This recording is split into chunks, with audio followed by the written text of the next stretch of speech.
Have you ever found yourself bored, in a slump, and wanting to change your whole life, but not sure how to do it or what to do? You'll love this video. I found myself at the beginning of this year in the same position and wanting to change my whole life, and I did it without quitting my job.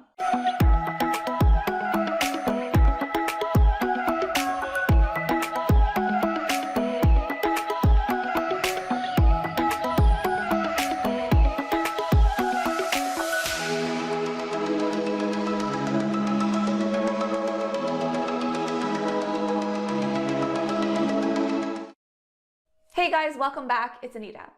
This topic, this idea of changing your life and making it something that you're genuinely happy to live without necessarily quitting everything, is a topic I'm very passionate about because I actually used to avoid life in the city because I felt like it was just full of people who hated their lives, were bored out of their minds, and were just living on autopilot. I know that's not everyone in a city, but the truth is that there's a lot of people who don't like their jobs. And I'm really grateful that I have work that I love, and I know and I want the same thing for you. So in this video, I'm gonna walk you through the process that I did. It wasn't like I followed a book or anything. It was just a process that I lived in my own life when I realized at the beginning of this year that I wanted this year to be different. So in 2018, I had just finished publishing my book and I knew that this was the time that I was going to get a job. And then I landed 2 jobs that ended up filling my life from Monday to Friday, like a lot of people. And I just spent the whole year settling into that routine, showing up at an office, commuting to work, going to a gym, finding a social life, kind of nurturing my soul. I didn't do anything extra on the creative side. I just worked these jobs. And that was enough for me. Honestly, I didn't want to do any other creative stuff on top of it. And sometimes in life, we have these new phases, and it's important to just let that be a phase and really be present for it. For example, if you're a new parent, if you've got a new kid, there's no point in trying to change your whole life because your whole life just changed. And that's how I felt in 2018. My whole life just changed. I wasn't traveling anymore and I was working these jobs. So I was like, I'm going to put my own content on hold because I don't know if I can handle that much work or how this is all going to fit together. By the start of this year, I had hit a stride in my work. I was comfortable in these jobs. The work wasn't super difficult. I knew I could do it and I could work with the people. So there was nothing new in my life. That part was set and settled. It was easy. And I also felt deep in my soul that it wasn't time to just quit these jobs yet. As much as I loved doing the creative stuff and I was starting to feel ready to do my own creative stuff again, I also just didn't want to quit my job. So maybe you're in a job that you do actually like and you feel like there's still room for growth and you don't want to quit yet. You'll find this video helpful. And if you're in a job where you actually do want to quit and you're ready to leave, I also invite you to watch another video that I linked below where I talk about the joys of a job. Because before you quit, you want to make sure that you milk the most of this opportunity. Because once you get another job, there will still be challenges, and the big lesson in this video is that it's all about you taking responsibility for the life that you live and turning it into something that you find fulfilling and satisfying. So I'm going to walk you through the past 4 months that I lived that have allowed me to thrive even more at my jobs and be able to have the time, space, and creative energy to create videos like this, which for me is doing something I love. Adding this element of making my own creative work on top of my jobs is something that has completely changed my life. For you, you might want something different than making content. Maybe you want to run a marathon this year. Whatever it is, the ideas in this video are going to help you to change your whole paradigm and framework for your life so that it's a life that you love and you don't even have to quit your job for it. The first phase is lots and lots of reflection. In order to change your whole life, you're going to need a lot of determination. So for me, this involved a lot of time on my own, just asking the big questions. What do I really want in life? What am I here to do? What have I learned? And I would journal, I would just think things through, and I would actually spend a lot of time on my own, asking these questions. I started in January, and that's for me just a natural time to really think about what I want in the year ahead.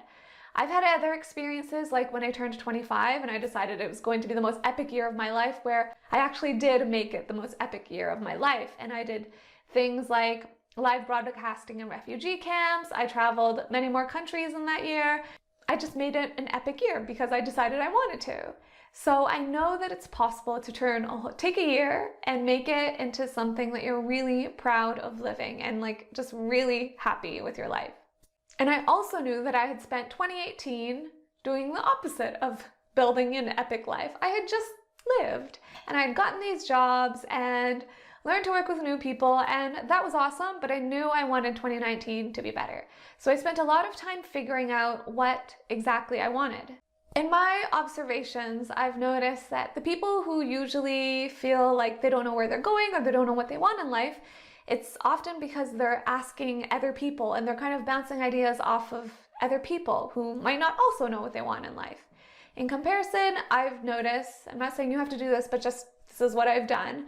I tend to spend a lot of time with myself and my journal and with God or a higher power. Basically, I take time to seek wisdom and to really figure out what it is that I want in life, and I make lists. So in this period of self-reflection, a tip that is going to be very helpful is to make a lot of lists. Ask yourself what it is that you want in life and make that list as long as you want, because what it's going to help you do is see what's your highest priority. So there have been times in my life where one of the things I really wanted in life is travel, and that was a really high priority. While I still want travel as a part of my life, it's not as high of a priority right now. Right now, the biggest priority is making videos like this, and having, staying in one place helps me make videos like this. And so that's what I'm prioritizing. But it's because I'm really clear on what I actually want in life.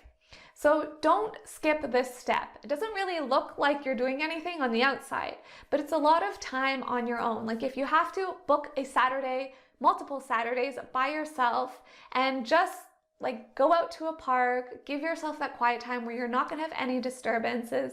If this feels really awkward and unnatural to you, another way to start this process of self-reflection is to read books. I love books because sometimes, when you land on that sentence with the author just put into words exactly what you've been trying to say. That happens to me a lot when I write and when I read books. So it will help you also get clarity. Honestly, it doesn't even matter what book. I just find that the act of reading and kind of downloading someone else's ideas and paradigms helps the gears of my brain to start moving and for me to start thinking more clearly about what I want. The next phase that I moved into was what I'll call adopt a training mentality. I personally love thinking about Olympic athletes and world-class CEOs and how they live their lives and what makes their lives different from ordinary people's lives. So I decided that I am created for a big destiny, and you are also created for a big destiny. And that big destiny is the big thing that I'm training for.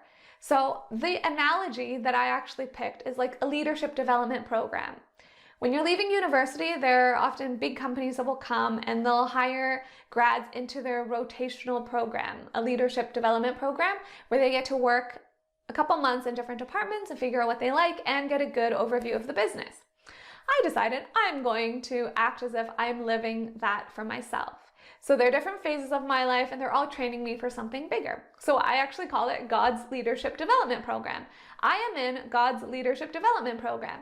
And imagine that I am being paid, or that you are being paid $100,000 a year to be in this program and to live your life and to learn all the lessons to grow into the next highest capacity of who you're meant to be. That's the attitude I adopted at the beginning of this year, which is why I started to pin down areas of my life that I wanted to change. So this training mentality is fun, and I also find it very helpful because it helps me to see, I'll often think of how does Maria Sharapova or how does Serena Williams, how do they wake up in the morning? How do they spend their weekends? How do you think they spend their weekends? Right? They're probably not binge watching Netflix. They're doing something that is still going to actively nurture their soul and their mind and their genius. So adopt that kind of mentality and pick a goal for yourself. Maybe you don't want to be a CEO and you don't want to be a world-class tennis player. Whatever it is for you, what is that thing that you want to work towards? And it doesn't mean you actually have to achieve it. It just means it gives you a target that is going to help you set higher goals.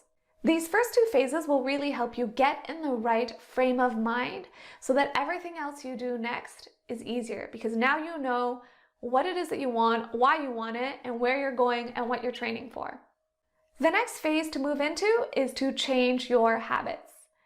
I realized that what I do every day is more important than what I only do once a week. And what I do every day is more important than what I do once a month. So it's better for me to actually figure out the right habits to install in every day instead of trying to just do weekly things or monthly things. So for example, working out every day makes a big difference in your life compared to if you only did one crazy boot camp once a month or even once a week. So this realization about habits was really powerful for me because it means that I don't have to actually try to change my whole life, because that's a very difficult task. I just have to change the right habits and install the best habits. And by virtue of doing that, my whole life will change. So I started being pretty obsessed with changing habits. And the first thing I did that was the most powerful was I started waking up at 5 a.m. I had read about waking up at 5 a.m. and I just knew that I wanted to try it. Because a big challenge for me was realizing that my evenings were just full with dinner and working out. And that's not a very exciting life. Like my whole life, I don't just want to be spending my evenings having dinner and working out. And the more I learned about what people do when they wake up at 5 a.m., a lot of people work out in the morning. So that's what I started doing.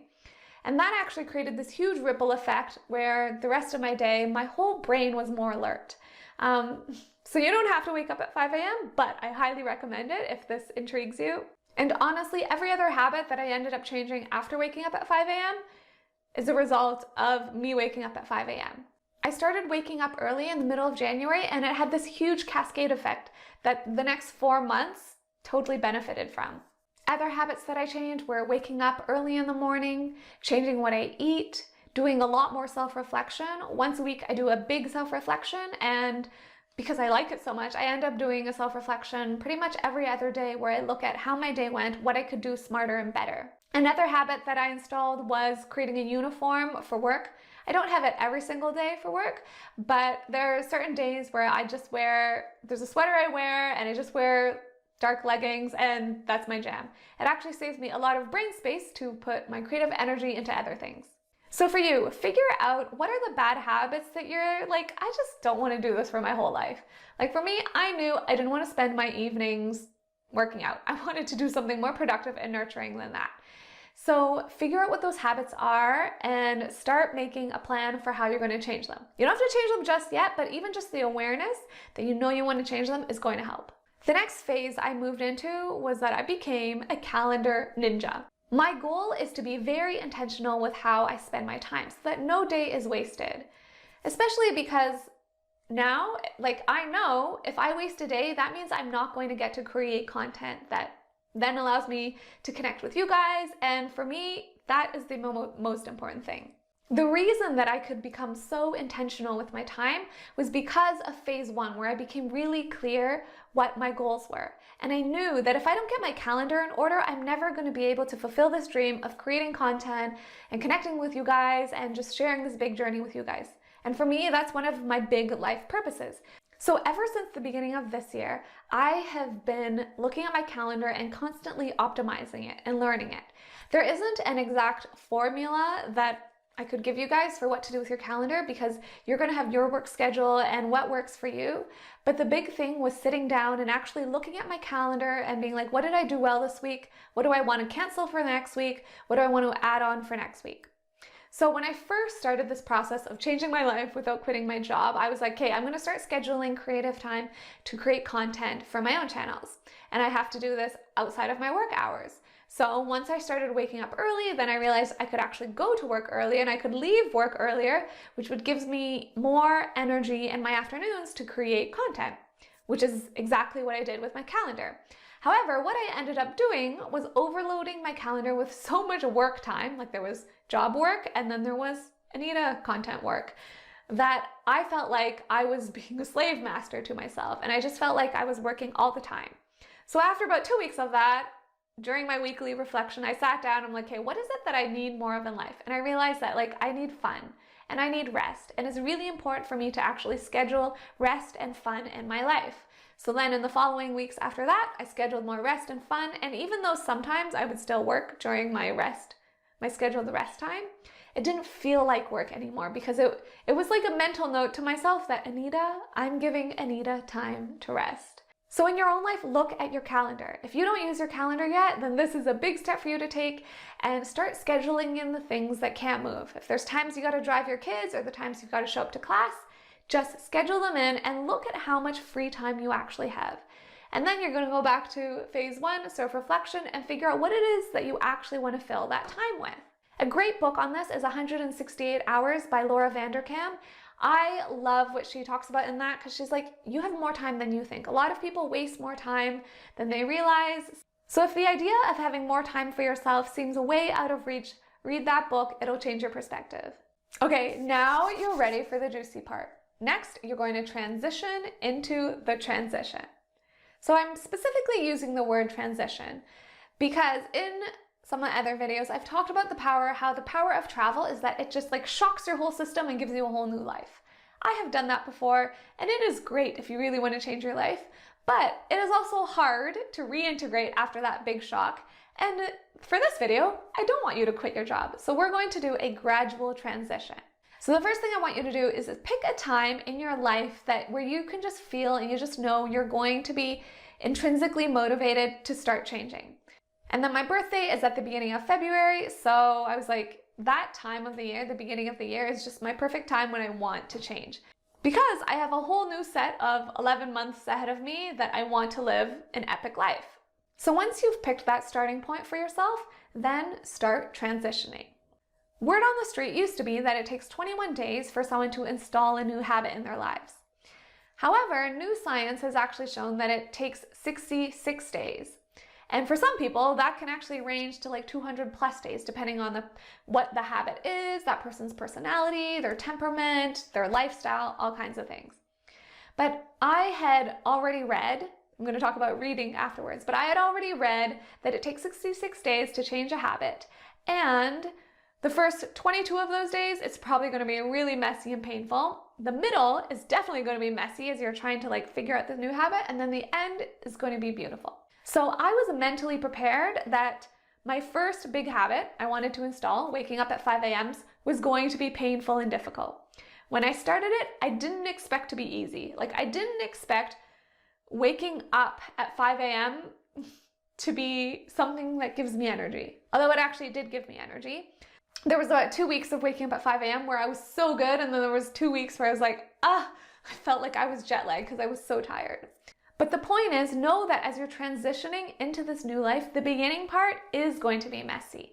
Any new habit that you're trying to install, it might be painful. Like if you've never worked out before and your goal is to work out more, it is going to be painful. And for me, that just helps me brace myself, knowing that it wasn't going to be easy, but it was going to be worth it. As you're transitioning into this new life, you have to remember to give yourself grace, but don't give up. For me, this is about 2 to 3 months into my 4-month process. I was starting to have progress. I was waking up early. I had more energy from working out more. But there were days where I was so tired at work from waking up early and I was like, I can't do this, and I wanted to give up. But this is where I learned to give myself grace. This is where I learned to love myself through this process and not be a slave master to myself. Because in the end, this is a lifelong process of creating a beautiful life. And I knew that as much as I wanted to start waking up and like working like a crazy CEO today, I needed to like work and grow into that process. So as you get into month 3 and into month 4, the next phase is to have fun and then have more fun. Creating a life that you love is a lifelong process, and you're going to have different phases through the whole thing. And now, even as I'm doing more work than I ever have, I always remind myself that like, this is my dream. This is what I wanted. And this is all going to add into something more and more beautiful. So on the outside, is my life now 4 months in that much more different from last year when I was just working my job? No, it actually doesn't look that much different. But on the inside, it is completely different. Like my mindset, my heart set, the way I see the world, the way I work, the way I show up to work, both my own work and my job work is completely different because I'm so much more inspired and motivated because now I know exactly what my goals are for the end of the year and where this whole ship is sailing, where this whole journey is going, and it gives me so much life. And then at the end, you have this integration period. Well, it's really not the end. It's the big, juicy meat of the hamburger. And last year, when I was only working a job, I was in the integration process. And now I'm in a different integration process because now I'm integrating new work that I love with my current jobs. So as you can tell, this whole thing is a process. Like there wasn't like a moment where I just decided, okay, now I'm going to start training. Like it was this ongoing evolution as I kept learning and growing and becoming more awake. And then I started doing more fun things and then remembering how fun it is to film, and I'm still in that process. So I just want you to know that it is worth it. Whatever you're going through right now that is leaving you feeling bored about your life, know that you have the power to change it. Use the ideas that I've given you today, like start reading, start reflecting. I just know that no matter what situation you are in life, you can make it something that's so much better. And that's because life is not supposed to suck. Life is supposed to be something beautiful where we get to contribute and do something that is fulfilling for us, but also purposeful for all of humanity. So give some of these ideas a try and let me know how it goes. If you have any questions specifically about specific phases or this whole process, just let me know in the comments as well, and I'm more than happy to answer. Thank you so much for watching. If you want to stay connected to behind the scenes of my creative journey, follow me on Instagram where I share more writing and photography.